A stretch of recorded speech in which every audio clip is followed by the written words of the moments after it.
Hello everyone, সবাই কেমন আছো? আশা করছি ভালোই আছো। তোমাদের আজকে সবাইকে শুভ সকাল। কারণ এখন সকাল হয়, এখন সকাল। আপলোড কখন হবে জানি না, এখন সকাল। সবাই ভালো আছো আশা করছি। তোমাদের আজকে ক্লাস 12-এর D and A block next ক্লাসটা শুরু করছি। তোমরা যারা আগের ক্লাসগুলো দেখোনি, ক্লাসগুলো করোনি, তোমরা অবশ্যই ক্লাসগুলো করবে।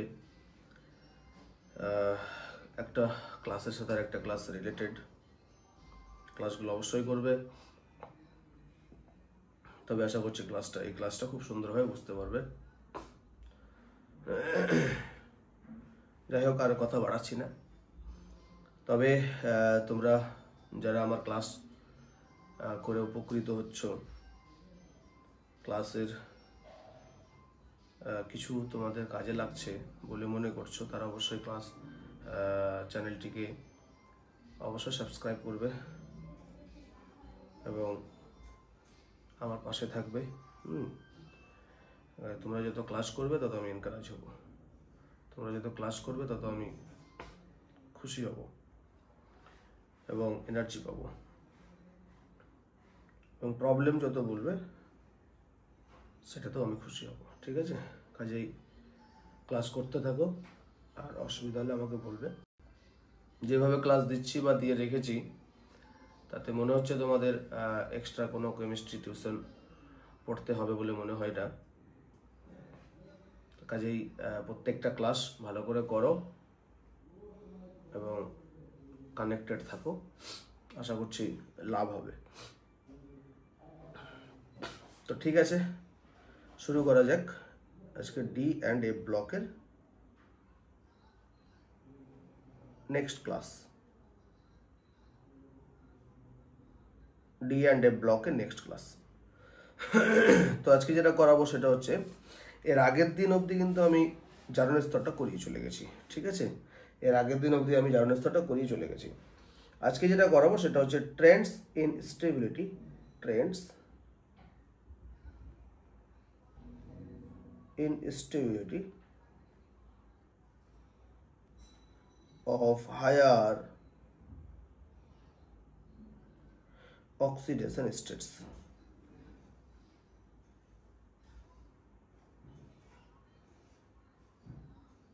মানে উচ্চতর জারণ স্তরের প্রবণতা।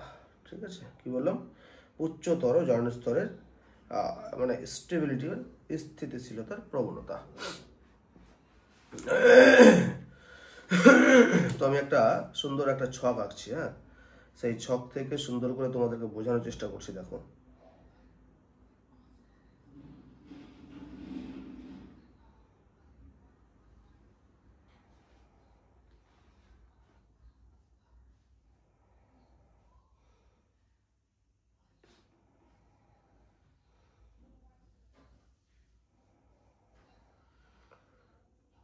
Titanium, vanadium, chromium, manganese, ferrous, cobalt, nickel, copper, zinc. ওকে,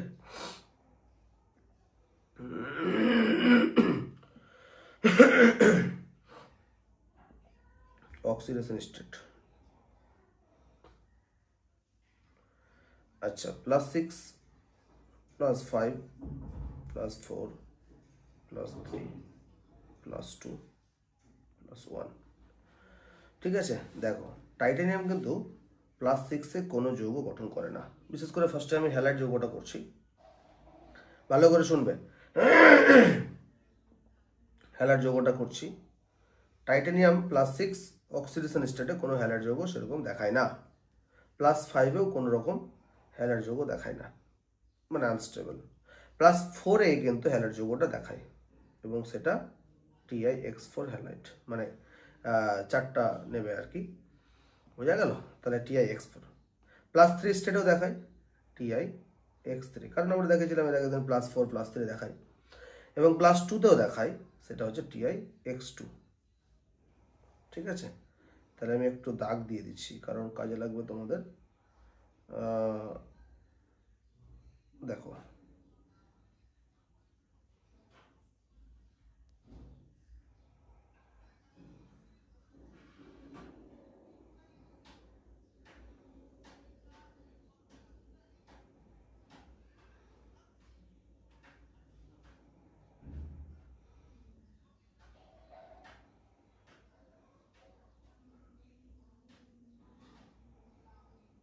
দেখো ভালো করে লক্ষ্য করো।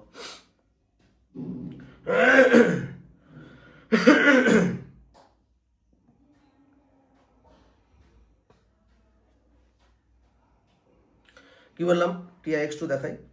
তবে এক্স তো অবশ্যই জানি, এক্স মানে হ্যালাইড, যে কোনো halide, chlorine, fluorine, bromine, iodine. কিন্তু +1 স্টেটও এ দেখায় না। ওকে, +1 স্টেটও এ দেখায় না। দেখো চলে যাও ভ্যানাডিয়ামের ক্ষেত্রে। ভ্যানাডিয়াম +6 স্টেটে দেখায় না। ঠিক আছে, ভ্যানাডিয়াম +6 স্টেটও দেখায় না। ভ্যানাডিয়াম +5 স্টেটে দেখায় এবং সেটা ভ্যানাডিয়াম +5 স্টেটে দেখায় এবং ভ্যানাডিয়াম +4 স্টেটেও দেখায় VF4। ভ্যানাডিয়াম +3 স্টেটও দেখায় VF3। ওকে, ভ্যানাডিয়াম +2 স্টেটেও দেখায় VF2। তবে ভ্যানাডিয়াম +1 স্টেটে সে দেখায় না। তাহলে যদি বলে টাইটানিয়ামের জারণ স্তর, আচ্ছা লাস্টে বলছি। ক্রোমিয়াম +1 স্টেটে +6 স্টেটে দেখায় CrF6, +5 স্টেটও দেখায় CrF5, +4 স্টেটও দেখায় CrF4, +3 স্টেটও দেখায় CrF3, +2 স্টেটও দেখায় CrF2, +1 স্টেটও দেখায়, বাট এটা স্টেবল না। CrF দেখায় বাট এটা স্টেবল না, আনস্টেবল, খুব একটা স্টেবল না। Mn কি? Mn যেগুলো দেখায় +6 এ দেখায় না, ও +5 এ সেরকম দেখা যায় না, +4 এও সেরকম দেখা যায় না। ওকে, তবে +4 এ একটা কম্পাউন্ড পাওয়া যায়, সেটা হচ্ছে MnF4। +4 স্টেবল বাট খুব একটা স্টেবল না। ম্যাঙ্গানিজ +3 তো দেখায় MnF3, +2 তেও দেখায় MnX2। ঠিক আছে, এবার গল্পটা হচ্ছে কি, যে Mn কিন্তু +1 এ দেখায় না, আর সেরকম আনস্টেবল, মানে হ্যালাইডের ক্ষেত্রে, বোঝা গেল, হ্যালাইডের ক্ষেত্রে আনস্টেবল। আচ্ছা, এফ এর ক্ষেত্রে চলে যাও। +6 হ্যালাইড যৌগ +6 পাওয়া যায় না, +7ও পাওয়া যায় না, +4ও পাওয়া যায় না। তবে কি +3 পাওয়া যায়, FeCl3, হ্যাঁ এরকম পাওয়া যায়। তবে কি +2ও পাওয়া যায়, FeCl2। ঠিক আছে, +1ও সেরকম পাওয়া যায় না। চলে যাও, কি যাব, কোবাল্টের ক্ষেত্রে। ওকে, কোবাল্টের +6 পাওয়া যায় না, +5 পাওয়া যায় না, +4 পাওয়া যায় না। তবে কোবাল্ট +3 দেখায় COF3, বোঝা গেল। কোবাল্ট +2ও দেখায় COF2, এগুলো দেখায়। এবং সেটাতে কি স্টেট সেটা অবশ্যই আমরা আগে দেখে নিচ্ছি পাচ্ছি, +1 দেখায় না এরা। ওকে, নিকেলে চলে যাও। নিকেল এই হ্যালাইড যৌগে কিছুই দেখায় না। হ্যাঁ, কি দেখায় শুধু একটাই বলে দিচ্ছি, +3 দেখায় না, +2 শুধু দেখায় NiCl2 বা NiCl2। ওকে, এ দেখায় শুধু, 2+ স্টেটে এটাও দেখায় না। কপারে চলে যাও। কপারের ক্ষেত্রে কি বলো, দেখায় না, +6, +5 দেখায় না, +4 দেখায় না, +3 দেখায় না, +2 দেখায় CuCl2, বোঝা গেল। আবার +1 দেখায় CuCl, এ দেখায়। জেটের ক্ষেত্রে +6 নো, +5 নো, +4 নো, +3 নো, শুধু একটাই দেখায়, সেটা হচ্ছে +2 স্টেট। ওকে, এটাও নো। তাহলে আমরা কি বুঝলাম, দেখো টাইটানিয়াম, টাইটানিয়াম সব থেকে হাইস্ট কি দেখাচ্ছে +4, ভালো করে দেখো। লোয়েস্ট কি দেখাচ্ছে +2। ভ্যানাডিয়াম, মানে এটা হ্যালাইড যৌগের ক্ষেত্রে, অবশ্যই হ্যালাইড যৌগ। ভ্যানাডিয়াম হাইস্ট কি দেখাচ্ছে +5, লোয়েস্ট কি দেখাচ্ছে +2। ওকে, ক্রোমিয়াম হাইস্ট কি দেখাচ্ছে +6 আর লোয়েস্ট কি দেখাচ্ছে +2। ম্যাঙ্গানিজ +7 দেখায়, কি বললাম, ম্যাঙ্গানিজ +7 দেখায়, বাট এখানে আমি ঘরটা সবার জন্য করিনি, তাই এর জন্য হয়নি, কিন্তু ম্যাঙ্গানিজ +7 হাইস্ট দেখায় এবং কি +4 দেখায়, +3 দেখায়, +2 দেখায় হ্যালাইড যৌগে। হ্যাঁ, এদের অবশ্যই +5 +6 +7 আছে এগুলো ম্যাঙ্গানিজের, বাট হ্যাঁ এদের ক্ষেত্রে কিন্তু কেবলমাত্র এই তিনটা দেখাচ্ছে হ্যালাইড যৌগের ক্ষেত্রে। ফেরাসের ক্ষেত্রে কি শুধুমাত্র দুটোই, FeCl2 FeCl3, সবাই আমরা জানি এটা হ্যালাইড যৌগের ক্ষেত্রে দুটোই দেখা যায়। কোবাল্টের ক্ষেত্রে এই দুটোই দেখা যায়, ঠিক আছে, COF3 বা COF2, এই যে +2 স্টেট নাহলে +3 স্টেট, এই দুটোই পাওয়া যায়। নিকেলের ক্ষেত্রে একটাই পাওয়া যায়, NiCl2, এই +2 স্টেটে দেখায় শুধু হ্যালাইড যৌগের ক্ষেত্রে।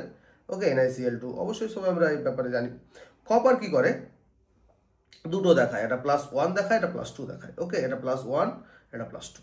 আর জিঙ্ক একমাত্র +2টাই দেখাচ্ছে, জিঙ্ক কি একমাত্র +2টাই দেখাচ্ছে। তাহলে কে কত স্টেবিলিটি বা কে কত স্টেবিলিটি, এটা ব্যাপারে আমরা একটু জানলাম। এবার গল্পটা শিখে নাও যে কি হচ্ছে। দেখো, যত আমরা বাম দিক থেকে ডান দিকে যাচ্ছি, দেখো ভালো করে গল্পটা শোনো, যত আমরা বাম দিক থেকে ডান দিকে যাচ্ছি, ঠিক আছে, আচ্ছা শোনো তো কি বলছিলাম, দেখো যত আমরা বাম থেকে ডান দিকে যাচ্ছি, দেখো +4 অক্সিডেশন স্টেট হাইস্ট, তারপরে +5, তারপরে +6, তারপরে +7। দেখো তাহলে বাম দিক থেকে ডান দিকে যাচ্ছি, তত তার হাইস্ট অক্সিডেশন স্টেট যেটা হ্যালাইড যৌগে, সেটা আস্তে আস্তে বাড়ছে, বুঝতে পারছি। আবার তারপরে যেগুলো আছে Mn এর পরবর্তী যে মৌলগুলো, সেগুলোর হাইস্ট অক্সিডেশন স্টেট কত, এই যে +3, এর উপরে আর করছে না, এই +3। Mn এর পরবর্তী যে যৌগগুলো, সেগুলো +3 অক্সিডেশন স্টেটের উপরে কিন্তু কেউ করছে না। দেখো ভালো করে গল্পটা। আবারও বলছি যে টাইটানিয়াম থেকে যখন আমরা ভ্যানাডিয়াম গেলাম, তাহলে টাইটানিয়ামের +4 অক্সিডেশন স্টেট হাইস্ট, ভ্যানাডিয়ামের +5 হাইস্ট, ক্রোমিয়ামের +6 হাইস্ট, ম্যাঙ্গানিজের +7 হাইস্ট। তার মানে কি, তার মানে বাম দিক থেকে যাচ্ছি, এক এক করে অক্সিডেশন স্টেটের হাইস্টটা বাড়ছে। কিন্তু Mn এর পরে যারাই আছে, Mn এর পরে যারাই আছে, তারা কখনোই +3 অক্সিডেশন স্টেটের বেশি দেখাচ্ছে না। A+3, A+3, A+2, +2, +2। তার মানে Mn এর পরবর্তী যারাই আছে, তারা সবাই +3 অক্সিডেশন স্টেটের বেশি অক্সিডেশন স্টেট দেখাতে পারে না। বুঝতে পারলাম? চলো, এটা হচ্ছে 1 নম্বর পয়েন্ট। কিছু গল্প আমরা শুনে নিই, এটা 1 নম্বর পয়েন্ট বুঝলাম। 2 নম্বর পয়েন্ট কি বলতো? 2 নম্বর পয়েন্ট কি, ভালো করে শোনো। 2 নম্বর পয়েন্ট হচ্ছে যে আমরা যে এগুলো দেখছি, A+4 stable, A+5 stable, A+6 stable, A+7 stable, তাহলে এত ম্যাক্সিমাম জারণ স্তর যে দেখাচ্ছে, হ্যাঁ এইটা কেন স্টেবল? কারণ সেই যৌগে উচ্চ ল্যাটিস এনথ্যালপি এবং উচ্চ বন্ধন এনথ্যালপির মানটা বেশি। বুঝাতে পারলাম? বন্ধন এনথ্যালপি, যেমন ধরো COF6, এই যে যৌগটা, এই যৌগটার বন্ধন এনথ্যালপির ভ্যালুটা যথেষ্ট বেশি। ইভেন COF6 যৌগে কি ল্যাটিস এনথ্যালপির ভ্যালুটাও বেশি, তাই এই যৌগটা বেশি স্টেবল। ইভেন O3F, ঠিক আছে, এই যে যৌগটা, এই যৌগটাতে Mn +7 আছে, তাহলে MnO3F এই যৌগে যে +7 আছে, তাহলে এই যে যৌগটা, এই যৌগটা ল্যাটিস এনথ্যালপি মানটা যথেষ্ট বেশি, যার জন্য এই যৌগটা স্টেবল। তাহলে যাদের যে ম্যাক্সিমাম জারণ স্তরে স্টেবল, সেটার একটাই কারণ, সেটা হচ্ছে ল্যাটিস এনথ্যালপি মানটা বেশি। বুঝতে পারলাম? চলো নাম্বার 3।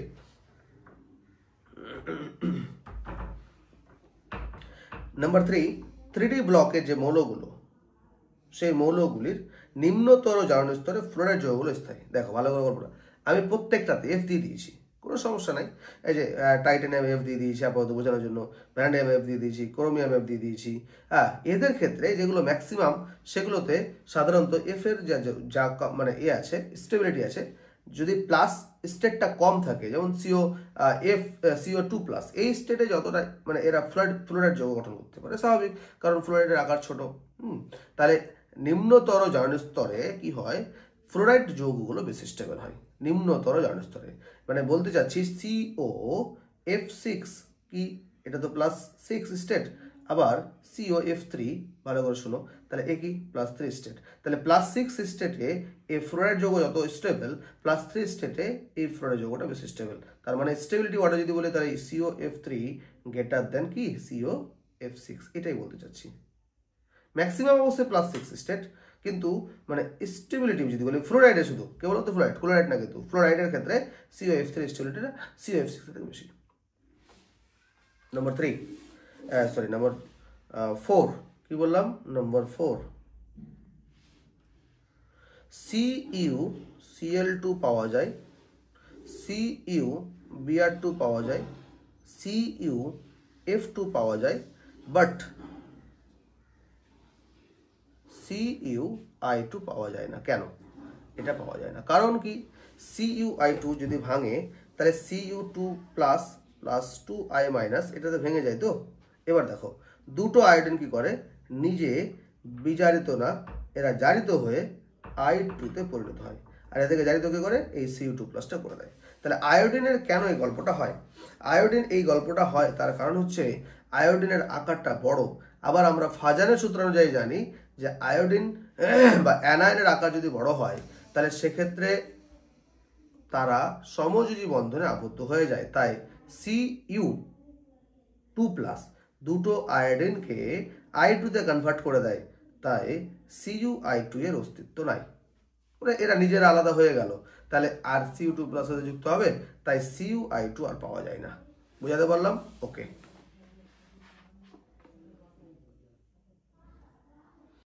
নম্বর 5, জলীয় দ্রবণে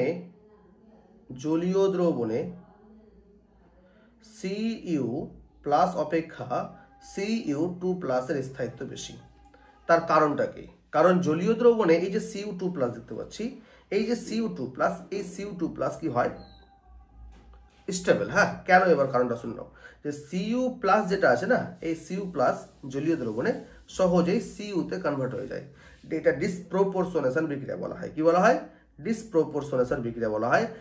আর তার সাথে কপারের কোনো যৌগ উৎপন্ন করে ফেলে। দেখো ভালো করে গল্পটা শোনো, যে Cu2 প্লাস কি করে, এ জলীয় দ্রবণে সহজেই Cu-তে বিজারিত হয়ে যায়, যেটাকে আমরা ডিসপ্রপোর্শনেশন বিক্রিয়া বলি, এবং তার সাথে একটা যৌগ উৎপন্ন করে। তাহলে এই যে এটা এ কিন্তু জলীয় দ্রবণে Cu প্লাস রূপে থাকতে চাইছে না। বুঝাতে পারলাম? Cu2 প্লাস রূপে Cu প্লাস রূপে থাকতে চাইছে না, সরি, এখানে Cu2 প্লাসটা একটা যৌগ উৎপন্ন হবে 2 প্লাস স্টেটে। তাহলে Cu প্লাস অবস্থায় থাকতে চাইছে না, এ সহজেই বিজারিত হয়ে কি করতে চাচ্ছে, Cu-তে কনভার্ট হয়ে যাচ্ছে, মানে ধাতু উৎপন্ন করছে, মুক্ত করছে ধাতুকে। এই জন্য Cu প্লাস অবশ্যই স্টেবল না, আনস্টেবল, তাই জন্য তো এটা হচ্ছে। ঠিক আছে, কোন বিক্রিয়া বললাম? ডিসপ্রপোর্শনেশন বিক্রিয়া। ডিসপ্রপোর্শনেশন বিক্রিয়া। এবার কেউ যদি বলে ডিসপ্রপোর্শনেশন বিক্রিয়া কি স্যার? কোন একটা থেকে একজন বিজারিত হবে, আবার ওইটা থেকেই আর একজন জারিত হবে, এটাকে বলে ডিসপ্রপোর্শনেশন বিক্রিয়া। যে একই বিক্রিয়ক থাকবে, বাট বিক্রিয়াজাত পদার্থ দুই রকম হবে, এবং বিক্রিয়ক একটা থেকে একজন জারিত হবে, আর ওই বিক্রিয়ক থেকেই আর একজন বিক্রিয়া যাতে বিজারিত হবে, এটাকে বলে ডিসপ্রপোর্শনেশন বিক্রিয়া। এবং ডিসপ্রপোর্শনেশন বিক্রিয়াতে Cu প্লাস কখনোই স্টেবল না, কারণ Cu প্লাস সহজেই বিজারিত হয়ে Cu-তে কনভার্ট হয়, আর তার সাথে Cu2 প্লাস কন্টেনিং, মানে স্টেট কন্টেনিং কোনো যৌগ উৎপন্ন করে ফেলে। ঠিক আছে, আরেকটা কারণ আছে, কি বলতো? আরেকটা কারণ কি, যে আরেকটা কারণ হচ্ছে যে Cu প্লাস অপেক্ষা Cu2 প্লাসের হাইড্রেশন এনথালপির মানটা খুব বেশি। দেখো Cu প্লাস এর হাইড্রেশন এনথালপি আর Cu2 প্লাস এর হাইড্রেশন এনথালপির ভ্যালুটা কার ক্ষেত্রে বেশি? দেখো তাহলে হাইড্রেশন এনথালপির ভ্যালুটা Cu2 প্লাস এর বেশি Cu প্লাস অপেক্ষা, এতটাই বেশি যে এর সেকেন্ড যেটা আয়নাইজেশন এনথালপি, সেকেন্ড যেটা আইপি ভ্যালু, সেই আইপি ভ্যালুর থেকে অনেকটা বেশি হয়ে যায়। তার মানে কি? তার মানে হচ্ছে সেকেন্ড আয়নাইজেশন এনথালপির ভ্যালুটা থাকে, যদি এর হাইড্রেশন এনথালপি ভ্যালু বেশি হয়ে যায় তাহলে অবশ্যই স্টেবল, কারণ বেশি পরিমাণে ও এনার্জি রিলিজ করছে, তার মানে স্টেবিলিটি বেশি পাচ্ছে। ওকে, তাই এটা হচ্ছে দ্বিতীয় কারণ। তাহলে ফার্স্ট কারণ বললাম Cu-তে বিজারিত হয়ে যাওয়া, ধাতু মুক্ত করা, আর সেকেন্ড কারণ হচ্ছে কি, যে Cu2 প্লাসের যে হাইড্রেশন এনথালপি ভ্যালু সেটা Cu প্লাস অপেক্ষা অনেকটাই বেশি, এতটাই বেশি যে এর সেকেন্ড আয়নেশন এনথালপি ভ্যালুটা থেকে বেশি হয়ে যায়, মানে হাইড্রেশন এনথালপি ভ্যালুটা বেশি হয়ে যায়। ওকে, নাম্বার, আচ্ছা 5টা এখান থেকে সুন্দর করে আমরা জানলাম। হ্যাঁ, ভালো করে তোমরা শুনলে এবং এটাকে মন দিয়ে ধীরে ধীরে শুনে নোটস আকারে করে নিতে পারো। কেমন?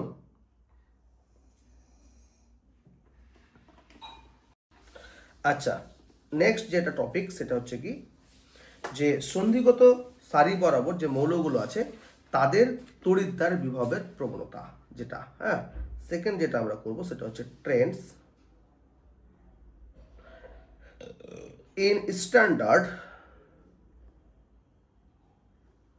ইলেকট্রোড পোটেনশিয়াল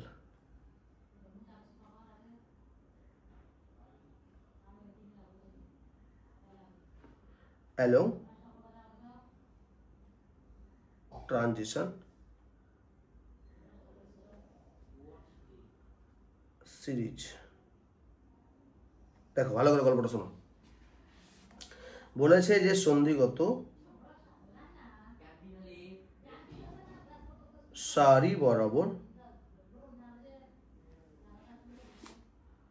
প্রমাণ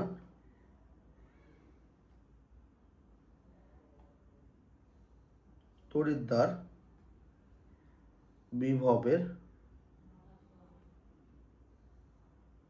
প্রবণতা। ওকে, দেখো ভালো করে গল্পগুলো শুনবে। ধাতু এবং তার ধাতব আয়ন সমন্বিত, আবার বলছি, কোনো ধাতু বা ধাতব আয়ন সমন্বিত তড়িৎদ্বারের যে প্রমাণ বিজারণ বিভব, এর প্রমাণ বিজারণ বিভব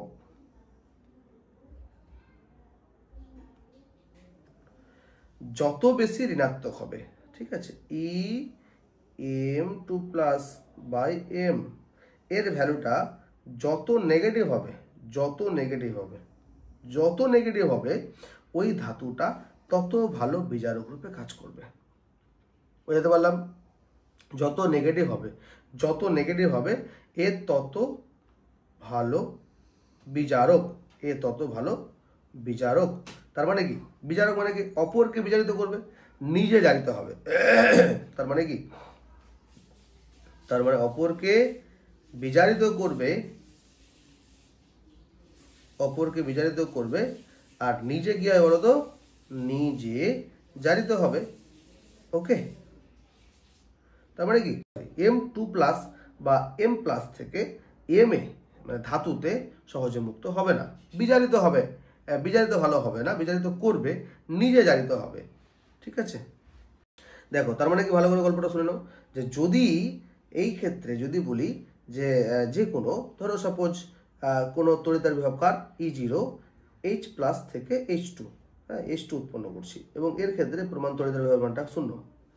যাদের ক্ষেত্রে, যে সমস্ত সন্দিগ্ধ ধাতুর ক্ষেত্রে E0 এর ভ্যালুটা হাইড্রোজেন অপেক্ষা কম, মানে 0 থেকে কম, নেগেটিভ, তারা কি করবে? তারা লঘু অ্যাসিড দ্রবণ থেকে H2 উৎপন্ন করতে পারবে। বুঝতে পারলাম?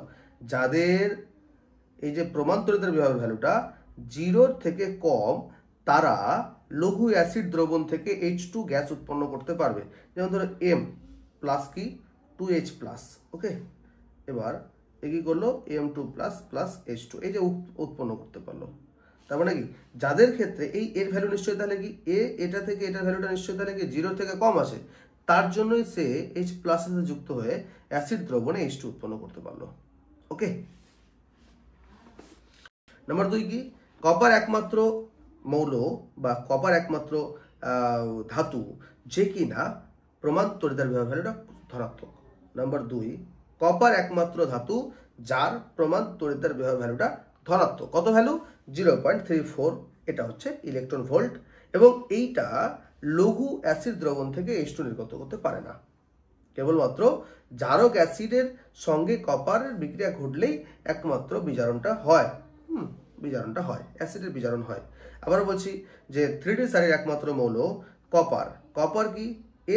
এই কপারের যে প্রমাণ তড়িৎদ্বার বিভব সেটা পজিটিভ, এবং সেটা কত? 34। তার মানে কি 0 থেকে বেশি? তাহলে 0 থেকে বেশি, তাই এ কি করতে পারে না? H2 কে মুক্ত করতে পারে না। মানে বলতে আছে Cu এই যদি H+ সাথে যুক্ত হয়, তাহলে Cu2+ H2 এই বিক্রিয়াটা এ দেবে না। বুঝতে পারলাম? H2 গ্যাস নির্গত করতে পারবে না, সোজা কথা। তাই কেবলমাত্র কি এরা জারক অ্যাসিড H2SO4 বা HNO3 এর সাথে বিক্রিয়া যদি করে, তাহলে সেক্ষেত্রে নিজে জারিত হবে। যেমন ধরো Cu + H2SO4, হ্যাঁ, তাহলে কি হলো? CuSO4 + SO2 + H2O। তার মানে এখানে দেখো এ কি করছে?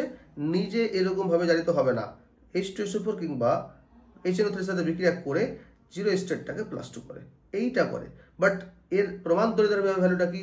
যেহেতু 0 থেকে কম সেহেতু H প্লাসের সাথে দ্রবণে H প্লাসের সাথে বা অ্যাসিড দ্রবণে H প্লাসের সাথে যুক্ত হয়ে Cu2 প্লাস এবং H2 গ্যাস মুক্ত করবে, সেটা পারে না। বুঝতে পারলাম? এইটাই হচ্ছে কথা। পারবে, নিজে জারিত হবে কি, H2 এর সাথে বিক্রিয়া হয়ে নিজে জারিত হবে। এই H প্লাসের সাথে বিক্রিয়া করে নিজে জারিত হবে না, তাই H2 মুক্ত হবে না, কারণ এর প্রমাণ তড়িৎদ্বার বিভবের ভ্যালুটা অনেকটা বেশি 0 থেকে। এবার যদি আমাকে কেউ বলে যে Cu এর প্রমাণ তড়িৎদ্বার বিভব ভ্যালুটা কেন ধনাত্মক, E0 Cu2 plus by Cu কেন ধনাত্মক, যদি বলে কেন ধনাত্মক, তাহলে কি বলবো? কেন ধনাত্মক যদি বলা হয় তাহলে আমি এটাই বলবো যে Cu থেকে Cu2 প্লাসে রূপান্তরিত করার জন্য যথেষ্ট বেশি তাপশক্তির প্রয়োজন হয়, খুব বেশি তাপ শক্তির প্রয়োজন হয়। কি বললাম? খুব বেশি তাপ শক্তির প্রয়োজন হয়, হ্যাঁ প্রয়োজন হয়। তার জন্য কি? তার জন্য এর মানে খুব বেশি তাপ শক্তির প্রয়োজন হয়। কিন্তু Cu2 প্লাস এর হাইড্রেশন এনথালপি ভ্যালু, হাইড্রেশন মানে বাইরে জল যুক্ত হওয়া, এই হাইড্রেশন এনথালপির ভ্যালুটা বা হাইড্রেশন প্রক্রিয়ার ক্ষেত্রে যথেষ্ট পরিমাণ তাপ শক্তির প্রয়োজন হয় না, যথেষ্ট পরিমাণ তাপ শক্তির প্রয়োজন হয় না। এই এমনি কি করে? শক্তি রিলিজ করে দেয়। তাই Cu2 প্লাস থেকে Cu এই ভ্যালুটা কি পজিটিভ হয়। বুঝতে পারলাম? দেখো আবারও বলছি, Cu এর যে প্রমাণ তড়িৎদ্বার বিভব সেই ভ্যালুটা পজিটিভ কেন? কারণ Cu থেকে Cu প্লাসে কনভার্ট করতে গেলে খুব বেশি তাপ শক্তির প্রয়োজন হয়, যেটা আনস্টেবল। ঠিক আছে, এবার Cu2 প্লাসের যেটা হাইড্রেশন এনথালপি, সেই হাইড্রেশন এনথালপি ভ্যালুটা মানে হাইড্রেশন এনথালপি বলবো না, হাইড্রেশন প্রক্রিয়ার ক্ষেত্রে যে পরিমাণ শক্তি উদ্ভব সেটা কিন্তু বেশি হয় না, সেটা বেশি পাওয়া যায় না, তার জন্য এটা পজিটিভ হয়ে যায়। ওকে, নম্বর 3 পয়েন্ট দেখো, বাম দিক থেকে ডান দিকে গেলে প্রমাণ বিজারণ বিভবের মানটা কমতে থাকে। কি বললাম? বাম থেকে ডান দিকে গেলে ডান দিকে গেলে প্রমাণ বিজারণ বিভবের ভ্যালুটা এই যে E0 M2 plus by M এই ভ্যালুটা হ্রাস পেতে থাকে, ঠিক আছে, হ্রাস পেতে থাকে। অবশ্যই তাহলে বিজারণ ধর্মটা কমতে থাকে। এটার মানে কি? বিজারণ ধর্মটা কমে, এটার মানে তার বিজারণ ধর্মটা অবশ্যই তাহলে কমতে থাকে। ওকে, এটার ভ্যালুটা হ্রাস পাওয়া মানে বিজারণ ধর্মটা কমছে। এই তো বললাম একটু আগে, ব্যাপারটা এরকম। আচ্ছা, নাম্বার 4, এবার চলে যাও। দেখো Mn আর নিকেল আর জিঙ্ক এদের ক্ষেত্রে যে E0 ভ্যালুটা, সেই ভ্যালুটা যেটুকু ঋণাত্মক হওয়া উচিত তার থেকে অনেক বেশি ঋণাত্মক। আবার বলছি, Mn, নিকেল, জিঙ্ক এদের E0 ভ্যালু যা ঋণাত্মক হওয়া উচিত তার থেকে অনেকটাই বেশি ঋণাত্মক। কেন? কারণ Mn 3D5 সিস্টেম আছে না, দেখো তো, ঠিক আছে, আর Zn কি 3D10 সিস্টেম আছে, এবার এই যে সিস্টেমগুলো, তার মানে এই সিস্টেমগুলো স্টেবল নাকি আনস্টেবল? তাহলে অনেকটা স্টেবল। তাহলে এদের ক্ষেত্রে কি হয়, এই 3D5 এবং 3D10 এটা স্টেবল হওয়ার জন্য এরা কিন্তু যথেষ্ট মানে স্টেবল হয়, হ্যাঁ, 3D5 এবং 3D10 হওয়ার জন্য যথেষ্ট স্থিতিশীল হয়। ঠিক আছে, আর Ni2 প্লাস তাহলে কেন? Ni2 প্লাসটা কেন হয়? কারণ Ni2 প্লাসের হায়ার হাইড্রেশন এনথালপি, এটাই হচ্ছে ভ্যালু। তাহলে আবারও বলছি, দেখো Mn, নিকেল এবং জিঙ্ক এইদের ক্ষেত্রে E0 ভ্যালু যত নেগেটিভ হওয়া উচিত তার থেকেও বেশি নেগেটিভ হয়। তার কারণ হচ্ছে কি, যে Mn 3D5 system, zinc 3D10 system, কিন্তু এই যে 3D5 3D10 এগুলো কি অর্ধপূর্ণ ফুলফিল্ড, মানে হাফ ফিল্ড আর ফুলফিল্ড, আর হাফ ফিল্ড ফুলফিল্ড হওয়ার জন্য এটা বেশি স্টেবল। আর যাদের ক্ষেত্রে স্টেবিলিটি থাকবে ডি অরবিটাল, তাদের ক্ষেত্রে E0 ভ্যালুটা অনেকটাই বেশি কমে যাবে, মনে থাকবে। আচ্ছা, এবার গল্পটা হচ্ছে 3D10 তো না, এটা নিকেল বলছে, 3D10 বা 3D5 তো না, তাহলে এর ক্ষেত্রে কেন E0 ভ্যালুটা কমে যায়? তখন কি বলবো, হায়ার এনথালপি, হাইড্রেশন এনথালপি অনেকটা বেশি। আর যার ক্ষেত্রে হায়ার এনথালপি বেশি, তার মানে তো স্টেবল, তার মানে অনেকটা স্টেবিলিটি পেয়ে গেল এর মতোই। তাহলে স্টেবল হলেই মেন কথা হচ্ছে EG এর ভ্যালুটা কমবে, অনেকটা বেশি কমবে, ঋণাত্মক হয়ে যাবে। তার মানে Ni2+ এর হায়ার হাইড্রেশন এনথালপি ভ্যালুটা মানে খুব বেশি, হাইড্রেশন এনথালপি ভ্যালুটা খুব বেশি, যার জন্য এর ক্ষেত্রে কি হয়, এই E0 ভ্যালুটা অনেকটাই বেশি ঋণাত্মক হয়। ঠিক আছে, যাই হোক, তাহলে মোটামুটি প্রমাণ তড়িৎদ্বার বিভব সম্পর্কে যেটুকু বললাম সেটুকু মাথায় যা ঢুকলো তোমরা একটু ভালো করে বুঝে নাও, এবং যদি অসুবিধা হয় আমাকে আবার নক করবে। আমি যেটুকু পারলাম, যেটুকু তোমাদেরকে দিলে তোমাদের লাভ হবে সেটুকু সুন্দরভাবে উপস্থাপন করলাম। হ্যাঁ, তো এখন যেটা করাবো সেটা হচ্ছে যে ক্যাটালাইটিক প্রপার্টিস।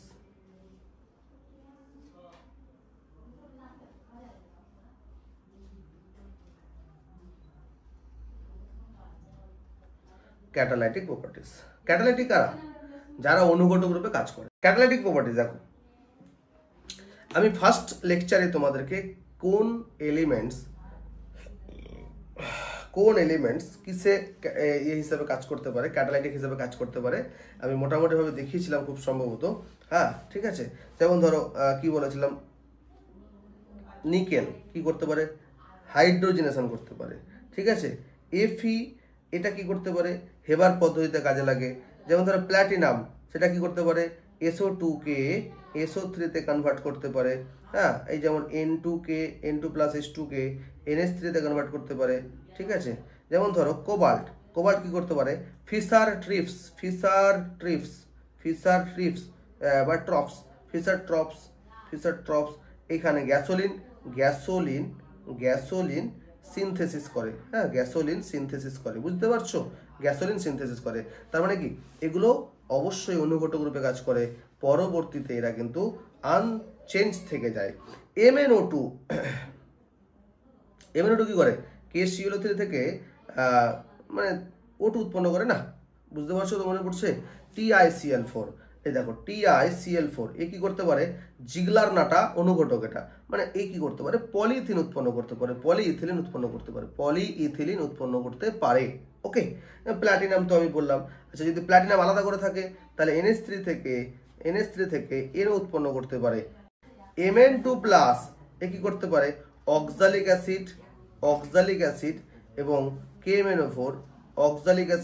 KMnO4 এর যে স্বতঃস্ফূর্ত অনুঘটক বা শত অনুঘটক, সেই হিসাবে Mn2+টা কাজ করতে পারে। এখন গল্পটা হচ্ছে এরা কেন অনুঘটক রূপে কাজ করে। ঠিক আছে, এরা কেন অনুঘটক রূপে কাজ করে, দেখো ভালো করে গল্পটা শুনো। যে কোনো রাসায়নিক বিক্রিয়া যখন হয়, আমি একটু তোমাদেরকে বলে দিচ্ছি, যে কোনো রাসায়নিক বিক্রিয়া যখন হয়, বিক্রিয়া একটা গ্রাফ থাকে। ঠিক আছে, যেমন ধরো এদিকে A+B, এদিকে ধরো D+E। দেখো ভালো করে গল্পটা শুনো।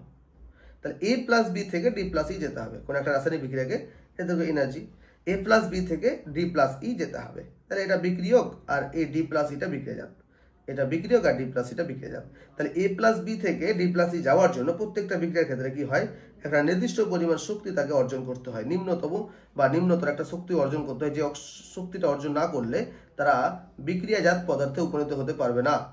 এই যে ন্যূনতম শক্তি দেখতে পাচ্ছ, এই ন্যূনতম শক্তিটাকে বলা হয় অ্যাক্টিভেশন এনার্জি। কি বলা হয়, অ্যাক্টিভেশন এনার্জি। আর এই অ্যাক্টিভেশন এনার্জি যে যত বেশি অর্জন করতে পারবে, সে তত ভালো রিয়াকশন দ্রুত দেবে। আবারও বলছি, বিক্রিয়ক পদার্থগুলোকে একটা নির্দিষ্ট পরিমাণ তাপ শক্তি অর্জন করতে হয় বা নির্দিষ্ট পরিমাণ শক্তির অধিকারী হতে হয়। যে শক্তিটা অর্জন না করতে পারলে তারা বিক্রিয়া জাতে উপনীত হতে পারবে না, এদিকে উপনীত হতে পারবে না। এই যে দেখো, তার মানে এইখান থেকে এই পর্যন্ত, এই যে এইটুকু শক্তি, এই শক্তিটুকু, যেটা আমি দেখাচ্ছি, দেখো ভালো করে খেয়াল করো, আবার দেখাচ্ছি, এইটুকু শক্তি তাকে অর্জন করতে হবে। যে শক্তিটুকু অর্জন যদি না করতে পারে, তাহলে এবারে আমি যেতে পারবো না। একটা কন্ডিশন থাকে না, যেটুকু আমাকে নিতে হবে তাহলে আমি যেতে পারবো। তাহলে এইটুকু যে এনার্জি, এই এনার্জিটাকে বলে অ্যাক্টিভেশন এনার্জি, সক্রিয়করণ শক্তি বলা হয়। আর সক্রিয়করণ শক্তি আমি যত দ্রুত অর্জন করব, তত আমি ভালো তাড়াতাড়ি প্রোডাক্ট দেবো। তাই এরা কি করে, অনুঘটকরা কি করে, এই দ্রুত সক্রিয়করণ শক্তিটাকে মানে অর্জন করায়। বুঝতে পারলাম? তা আবার বলছি, এরা কেমন করে এটা পারে, কারণ সন্ধিগত মৌলের ক্ষেত্রে যেগুলো হয়, ডি উপকক্ষে অযুগ্ম ইলেকট্রন থাকে। বুঝতে পারলাম কেন এরা সক্রিয়করণ শক্তিটাকে খুব তাড়াতাড়ি অর্জন করে। একটু ভালো করে শুনো, ডি উপকক্ষে অযুগ্ম ইলেকট্রন থাকে না, অযুগ্ম ইলেকট্রন থাকার জন্য এরা কি করে, বিভিন্ন মৌলের পরমাণু যেগুলো সেগুলো কি করে, বিভিন্ন পরিমাণ শক্তিকে শোষণ করে নেয়, মানে শক্তি শোষণ করে, এবং প্রয়োজনে এরা আবার শক্তিটাকে বর্জনও করতে পারে। এই দেখো এখান থেকে শক্তি নিচ্ছে, আবার প্রয়োজনে শক্তি বর্জন করছে, মানে এই ডি উপকক্ষে অযুগ্ম ইলেকট্রন আছে বলে এটা পারছে। ঠিক আছে, তাহলে শক্তি শোষণও করতে পারে, আবার প্রয়োজনে বর্জনও করতে পারে। আর এই যে বৈশিষ্ট্য, এই বৈশিষ্ট্যটাকে কাজে লাগিয়ে তারা কি করে, সক্রিয়করণ শক্তিটা খুব সহজেই যোগান দিয়ে দেয়। এটা একটা পয়েন্ট, এটা 1 নম্বর পয়েন্ট।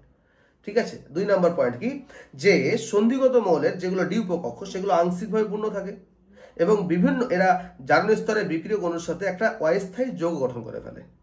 কি বললাম, অস্থায়ী একটা যৌগ গঠন করে, মানে অস্থায়ী যৌগ, যে এই অ্যাক্টিভেশন এনার্জি এই জায়গাতে একটা অস্থায়ী যৌগ গঠন করে, যেটা আনস্টেবল হওয়ার জন্য তারা সহজেই আবার খুব দ্রুত বিক্রিয়াজাত পদার্থ দেয়। তাহলে কি বললাম, আবারও বলছি যে ডি উপকক্ষে আংশিকভাবে পূর্ণ ইলেকট্রন থাকার জন্য এরা বিক্রিয়ক অণুর সাথে বিক্রিয়া ঘটিয়ে একটা অস্থায়ী যৌগ গঠন করে ফেলে, অন্তর্বর্তী, যেটাকে অস্থায়ী যৌগ বলা হয়, যেটাকে অ্যাক্টিভেটেড কমপ্লেক্স বলা হয়। এবং এই অ্যাক্টিভেটেড কমপ্লেক্স যখনই গঠন করে ফেলে তখন কি করে, এরা সহজেই বিক্রিয়াজাত পদার্থ উৎপন্ন করে ফেলতে পারে। কেন, আনস্টেবল জায়গা থেকে তো স্টেবল জায়গায় যেতে চায় সবসময়। এইভাবে এই যে অ্যাক্টিভেটেড একটা কমপ্লেক্স উৎপন্ন করে বা করার একটা প্রবণতা দেখায়, তার জন্য খুব সহজেই সক্রিয়করণ শক্তিটাকে পাওয়ার চেষ্টা করে বা পাওয়ার নেওয়ার চেষ্টা করে, কিন্তু বুঝতে পারছি। তাহলে এই বিক্রিয়াটা তখন আরো বিক্রিয়াটা ত্বরান্বিত হয়ে যায়। এই দুটো বৈশিষ্ট্য বা এই দুটো মেকানিজমের মাধ্যমে একটা সন্ধিগত ধাতু খুব সহজেই অনুঘটক রূপে কাজ করতে পারে। ঠিক আছে, যেমন আমি একটা এক্সাম্পল স্বরূপ দেখিয়ে দিচ্ছি, দেখো ভালো করে খেয়াল করো। যেমন ধরো আমি একটা এক্সাম্পল দিচ্ছি যে V2O5, হ্যাঁ কি বলবো, V2O5, দেখো V2O5। আচ্ছা, এখান থেকে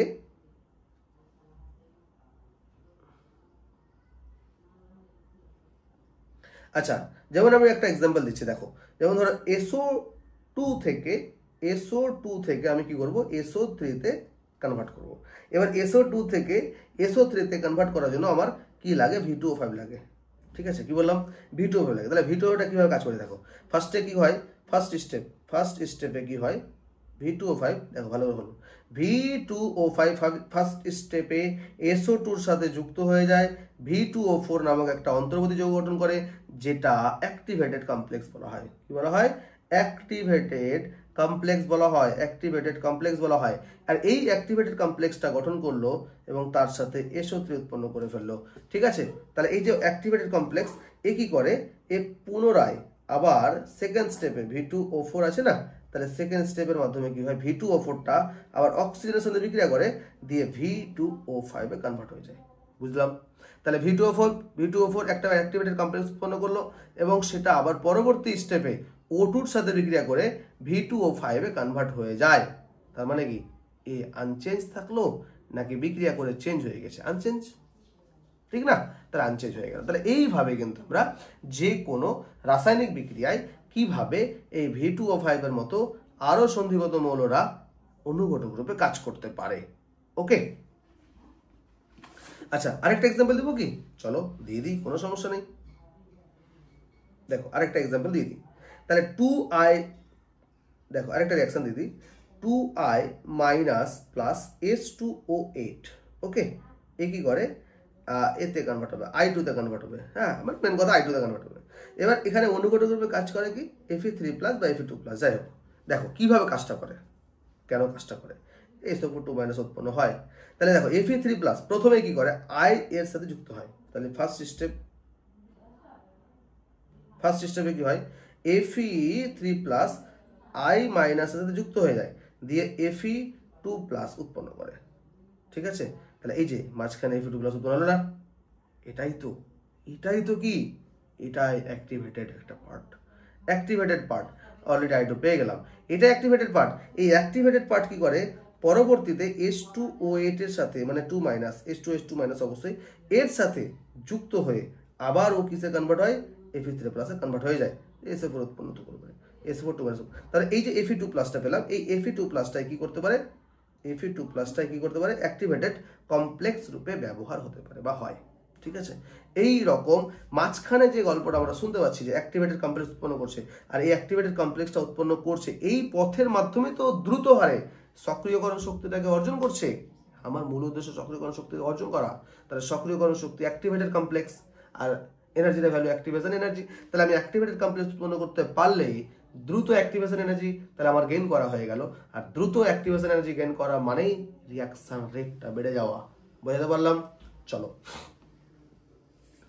চলো ম্যাগনেটিক প্রপার্টিজ। ম্যাগনেটিক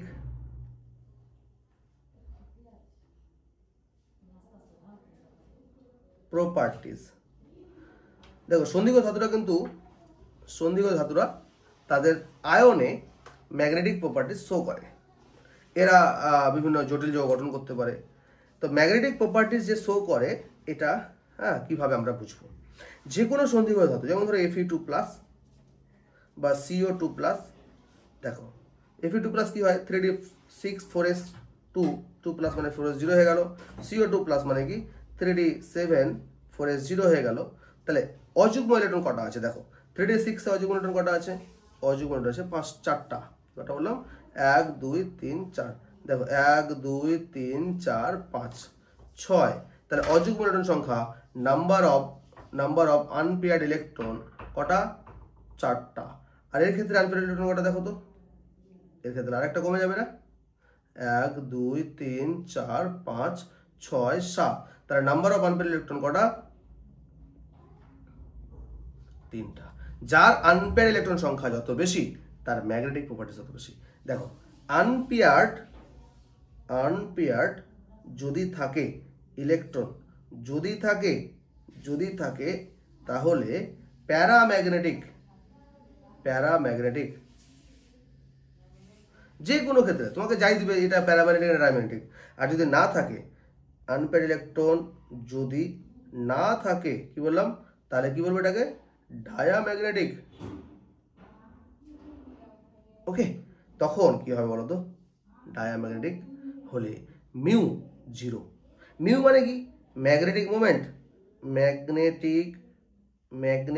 মোমেন্ট মানে দুজনেই ধরো একজনের 4টা অযুগ্ম তাহলে এও প্যারাম্যাগনেটিক, একজনের 3টা অযুগ্ম তাহলে এও প্যারাম্যাগনেটিক। তাহলে দুজনের মধ্যে কে বেশি প্যারাম্যাগনেটিক, কার চুম্বক ধর্মটা বেশি? তখন এটা এই সূত্র দ্বারা পাওয়া যায় √n × n+2।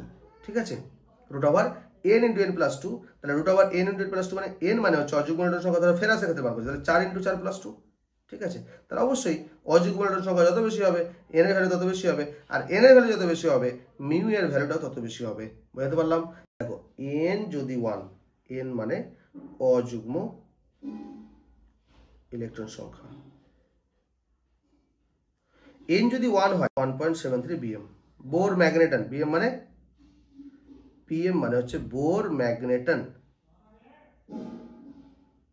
ঠিক আছে, আচ্ছা n যদি 2 হয় তাহলে কি হবে? pm। ঠিক আছে, n যদি 3 হয় তাহলে মিউ এটা কত হবে? 3.87 bm। ঠিক আছে, এই হচ্ছে যে অবশ্যই তাহলে n যত বাড়ছে, আমি এটাই বলতে চাচ্ছি, n যত বাড়ছে অযুগ্ম ইলেকট্রন সংখ্যা যত বাড়ছে এই bm এর ভ্যালু তত বাড়ছে, আর যত বাড়ছে তার মানে তার ম্যাগনেটিজম বাড়ছে, প্যারাম্যাগনেটিক প্রপার্টিজটা বেড়ে যাচ্ছে। ঠিক আছে, বুঝতে পারলাম কি? তাহলে আমি কি বললাম? প্যারাম্যাগনেটিক, ডায়াম্যাগনেটিক যে ধাতু বা ধাতব আয়নের অযুগ্ম ইলেকট্রন সংখ্যা যত বেশি হবে মিউ এর ভ্যালু তত বেশি হচ্ছে। আর মিউ তো √n × n+2 দিয়ে আমরা ক্যালকুলেট করছি, যেখানে n মানে কি অযুগ্ম ইলেকট্রন সংখ্যা, n এর ভ্যালু যত বেশি মিউ এর ভ্যালু তত বেশি, আর মিউ এর ভ্যালু যত বেশি সেটাকে আমরা বলতে পারি যে তার প্যারাম্যাগনেটিক ধর্মটা বেশি, চুম্বক দ্বারা বেশি আকৃষ্ট হবে। ঠিক আছে, তো আজকে আমরা এটুকুই পড়াবো, আজকে আমাদের এইটুকুই থাকবে। বুঝতে পারলাম কি? ক্লাস ভালো লাগলো?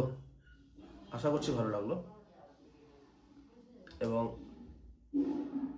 কাজে লাগলো। যদি কাজেই লাগে, যদি ভালোই লাগে, তাহলে অবশ্যই আমাকে উৎসাহিত করবে। প্রবলেম হলে আমাকে নক করো। হ্যাঁ, আজকে এইটুকুই ক্লাস। তাহলে কি ছেড়ে দেবো না একটু কথা বলে নিই? কি বলবো বলো তো? তোমরা ভালো থাকবে, সুস্থ থাকবে, আর মন দিয়ে পড়াশোনা করো, সুন্দরভাবে পড়াশোনাটা করো। পড়াশোনাই শেষ কথা। বুঝতে পারলাম? তো আজকে এইটুকুই থাকলো, পরের দিন আবার দেখা হবে ইনশাল্লাহ। ভালো থাকো, সুস্থ থাকো। আর যারা চ্যানেলে নতুন তারা অবশ্যই সাবস্ক্রাইব করো, প্রত্যেকটা ক্লাস মন দিয়ে করো। যারা 11-12 পড়ছো তারা প্রত্যেকটা ক্লাস মন দিয়ে করো। চলো টাটা, আজকে এই পর্যন্ত। ভালো থাকো, টাটা, দেখা হচ্ছে পরের ক্লাসে। ভালো থাকো।